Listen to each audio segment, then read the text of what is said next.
Latest updates ఎప్పటికప్పుడు పొందడానికి big TV WhatsApp channel follow అవ్వండి. లింక్ డిస్క్రిప్షన్ లో ఉంది.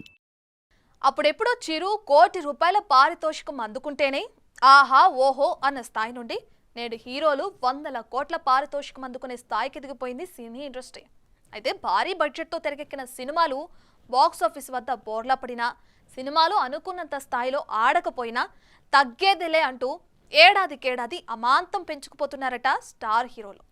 ఈ క్రమంలోనే ఇటీవల ఏ హీరో సినిమాకి ఎంత వసూలు చేస్తున్నారో తెలుపుతూ ప్రముఖ మ్యాగ్నైజ్ ఫోర్బ్స్ ఇండియా అలా చెప్పుకొచ్చింది. సినిమాలు 100 కోట్లు వసూలు చేస్తుంటే మేమెందుకు 100 కోట్లు తీసుకోవద్దు అన్నట్టుగా ఉన్నట్టుంది సినీ హీరోల వాలకం. చూస్తుంటే తాజాగా ఫేమస్ మ్యాగజైన్ ఫోర్బ్స్ రిలీజ్ చేసిన హీరోల రెమ్యునరేషన్ లిస్ట్ చూస్తుంటే అది నిజమేనేమో అనిపిస్తోంది కూడా.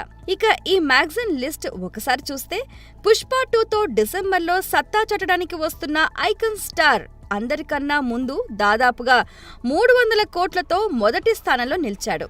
ఇక కాలీవుడ్ హీరో విజయ్ ఇటీవల వచ్చిన ది గోట్ సినిమాతో పాటు తన 69వ సినిమా కోసం 275 కోట్లు తీసుకుంటున్నాడని తెలుస్తోంది. ఇక పఠాన్, జవాన్, డంకీ సినిమాలతో వరుస హ్యాట్రిక్ కొట్టిన బాలీవుడ్ బాద్షా దాదాపు 250 కోట్ల పారితోషికం అందుకొని 3వ స్థానంలో ఉన్నట్టు సమాచారం.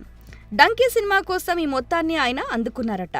జైలర్ సినిమాతో భారీ హిట్ కొట్టిన రజనీకాంత్ వేటయాన్కి దాదాపు 150 కోట్లు అందుకున్నట్టు తెలుస్తోంది. ఇక వరుస పాన్ ఇండియా సినిమాలని లైనప్ లో పెడుతున్న ప్రభాస్ 200 కోట్లు తీసుకుంటుంటే మరో తమిళ స్టార్ హీరో అజిత్ కి 165 కోట్లు ముట్టజెప్తున్నారట.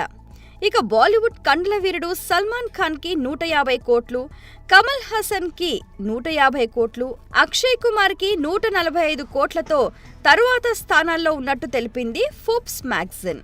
100 కోట్లు వసూలు చేస్తున్నారు సరే, సినిమా బాక్సాఫీస్ వద్ద తేడా కొడితే నిర్మాతలకేమైనా సహాయం చేస్తారా లేదా అంటూ చెవులు కొరుక్కుంటున్నారట movie lovers. For more videos like this, subscribe Big TV channel.